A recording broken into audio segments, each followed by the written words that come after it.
नमस्कार। जब भी सीक्रेट सोसाइटीज या गुप्त संस्थाओं का जिक्र होता है तो हमारा ध्यान तुरंत पश्चिमी देशों की कहानियों की तरफ चला जाता है ना? Illuminati, Freemasons. लेकिन आज के इस गहरे विश्लेषण में हम प्राचीन भारत के एक ऐसे रहस्य से पर्दा उठाने वाले हैं जो शायद इतिहास के पन्नों में कहीं खोसा गया है। इसे द 9 अननोन मैन कहा जाता है। दावा किया जाता है कि ये सम्राट अशोक द्वारा बनाई गई एक बेहद गुप्त संस्था है जो शायद आज भी अंधेरे में रहकर काम कर रही है। तो चलिए बिना देर किए इस अद्भुत किंवदंती की गहराई में उतरते हैं। तो सवाल ये है, क्या प्राचीन भारत की अपनी कोई इल्यूमिनाटी थी? दुनिया भर में भारत को हमेशा शांति, अध्यात्म और अहिंसा की धरती माना गया है। आमतौर पर कोई भी इस देश को किसी डाक या रहस्यमयी गुप्त संगठन के चश्मे से नहीं देखता। लेकिन स्रोतों पर नजर डालें तो ये धारणा पूरी तरह सच नहीं लगती।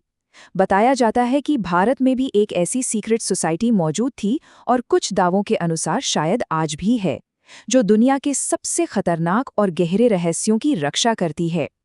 और ये सिर्फ कोई हवाई मिथक नहीं है, इसके तार इतिहास की एक बहुत बड़ी और दर्दनाक घटना से जुड़े हुए हैं। 1 लाख, ये सिर्फ एक नंबर नहीं है, ये एक खौफनाक विनाश का प्रतीक है। हमारी कहानी शुरू होती है आज से करीब 2000 साल पहले, कलिंग युद्ध के दौरान। इस युद्ध में लगभग 1 लाख लोगों की जान चली गई थी और उतने ही लोगों को बंदी बना लिया गया था। इतिहास के सबसे खूनी युद्धों में से एक। और यही वो पल था जिसने सम्राट अशोक को अंदर तक झकझोर दिया। इतने बड़े पैमाने पर हुए नरसंहार ने उन्हें सोचने पर मजबूर कर दिया कि सिर्फ एक युद्ध जीतने के लिए लाखों जिंदगियां तबाह कर दी गईं। यही भयानक आघात, यही ट्रॉमा इस महान रहस्यमयी संस्था के जन्म की असली वजह बना। कलिंग के इस भयंकर विनाश ने एक बहुत बड़े बदलाव की नींव रखी। अगर हम इस सफर को देखें तो युद्ध के बाद सम्राट अशोक ने अपना राजपाट छोड़कर शांति की तलाश में बौद्ध धर्म अपना लिया। लेकिन शांति के इस रास्ते पर चलते हुए उन्होंने विज्ञान, राजतंत्र, युद्ध कला और मानव मन के बारे में ऐसा अथाह ज्ञान इकट्ठा किया जो किसी आम इंसान के पास होना नामुमकिन सा है। ये ज्ञान इतना ज्यादा एडवांस था कि इसका इस्तेमाल करके कोई भी सुपर ह्यूमन बन सकता था। इसी अपार ज्ञान को सुरक्षित रखने और मानवता की रक्षा करने के लिए आखिरकार द 9 का गठन हुआ। यहाँ सम्राट अशोक की दूरदर्शिता वाकई हैरान करने वाली थी। उन्हें एहसास हुआ कि अगर ये असीम ज्ञान किसी गलत इंसान के हाथ लग गया तो लोग उसका इस्तेमाल सिर्फ विनाश के लिए करेंगे। पूरी धरती पर तबाही मच सकती थी। इसलिए उन्होंने इस पूरे ज्ञान को एक जगह रखने के बजाय इसे 9 अलग-अलग किताबों में बांट दिया। इन किताबों में राजनीति, गुरुत्वाकर्षण, आधुनिक हथियार, सर्जरी और यहाँ तक कि इंसान के दिमाग को कंट्रोल करने जैसी रहस्यमय जानकारियां शामिल थी। ज्ञान को इस तरह से बांटना मानवता को खुद उसके ही विनाश से बचाने का एक मास्टर स्ट्रोक था। अब इन 9 किताबों की रक्षा के लिए अशोक ने 9 असाधारण लोगों को चुना। ये अपने अपने फील्ड के मास्टर थे। हालांकि ऐतिहासिक रूप से ये हस्तियां अलग अलग समय में रहीं, लेकिन स्रोत बताते हैं कि ये सभी एक ही अखंड वंशावली का हिस्सा थे। जैसे चरक को चिकित्सा, चाणक्य को युद्ध कला और राजनीति, सुश्रुत को सर्जरी और आर्यभट्ट को खगोल विज्ञान और गणित की जिम्मेदारी दी गई। नागार्जुन जैसे दिग्गज को कीमिया यानी एल्केमी का ज्ञान सौंपा गया। वहीं पतंजलि, वराह मिहिर, विष्णु शर्मा और बोधि धर्म जैसे नाम भी इस सूची में शामिल हैं। इस तरह हर विशिष्ट ज्ञान उसके सबसे योग्य रक्षक के हाथों में महफूज कर दिया गया। लेकिन रुकिए, यहाँ एक बहुत ही दिलचस्प सवाल उठता है। ये सदस्य 9 ही क्यों थे? 7, 10 या 12 क्यों नहीं? इसका जवाब हमें हिंदू ग्रंथों में वर्णित 9 ग्रह यानी 9 खगोलीय पिंडों की अवधारणा में मिलता है। माना जाता है कि सम्राट अशोक इस गुप्त संस्था को ब्रह्मांड के संतुलन के साथ जोड़ना चाहते थे। इसीलिए उन्होंने ज्ञान को 9 किताबों में बांटा और ठीक 9 लोगों को ही इसका रक्षक चुना, ताकि ये पूरे ब्रह्मांड के नियमों के साथ एक गहरा कॉस्मिक तालमेल बिठा सके। काफी कमाल की सोच थी, है ना? और सबसे चौंकाने वाली बात यह है कि इस गुप्त संस्था के संकेत शायद हमेशा से हमारे सामने ही मौजूद रहे हैं। ओडिशा के कोणार्क सूर्य मंदिर में उकेरे गए इस खास अशोक चक्र को ही ले लीजिए। इसमें 8 बाहरी रेखाएं हैं जो बीच के एक केंद्र बिंदु पर आकर मिलती हैं, यानी कुल मिलाकर 9। कई रिसर्चर्स का दृढ़ विश्वास है कि यह चक्र सीधे तौर पर द 9 अननोन मैन को ही दर्शाता है। इसमें जो सेंटर पॉइंट है वो मुख्य ज्ञान का प्रतीक है और बाकी 8 रेखाएं उन सदस्यों को दर्शाती हैं जिनके बीच यह ज्ञान पीढ़ी दर पीढ़ी बांटा गया।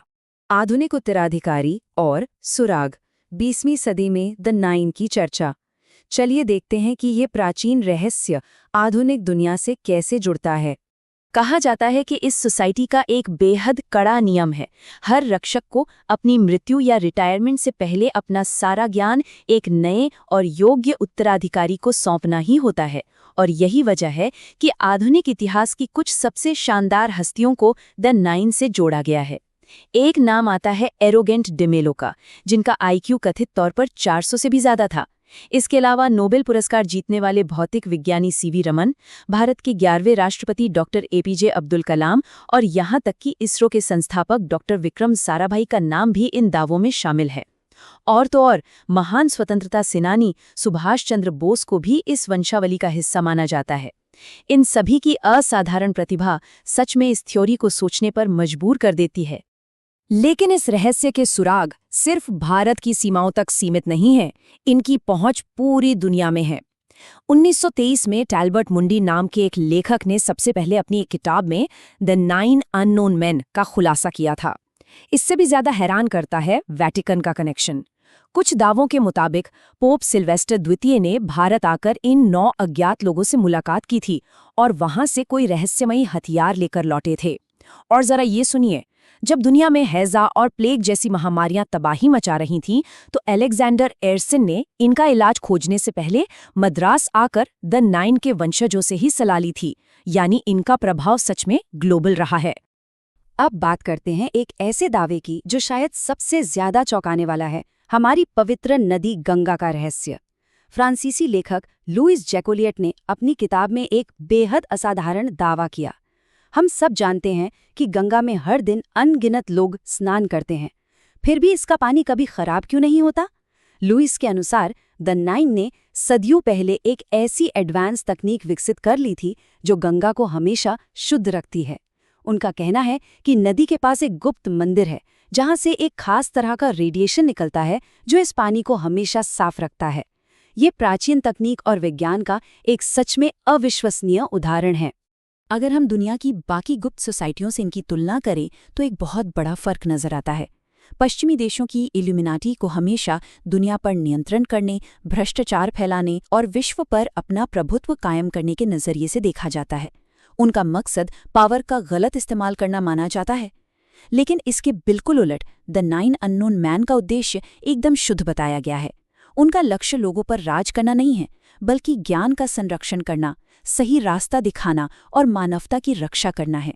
ये विनाश को रोकने और दुनिया में शांति बनाए रखने के लिए बनी एक बेहद सकारात्मक संस्था है। तो इस पूरे विश्लेषण के बाद हमारे सामने एक बहुत ही गहरा सवाल खड़ा हो जाता है। अगर ये किंवदंती सच है, अगर सम्राट अशोक के बनाए गए वो द 9 अननोन मैन आज भी अस्तित्व में है, तो वे आज कहाँ छिपे हैं? आज जब पूरी दुनिया में युद्ध, महामारियां और तबाही मची हुई है, तो क्या वे कहीं हमारे बीच ही रहकर शांति का कोई नया मार्ग खोज रहे हैं? इन प्राचीन रक्षकों का अस्तित्व आज भी इतिहास का सबसे बड़ा रहस्य बना हुआ है। इसी विचारोत्तेजक सवाल के साथ हम आज की ये चर्चा यहीं समाप्त करते हैं। ज्ञान की ये खोज हमेशा जारी रहनी चाहिए।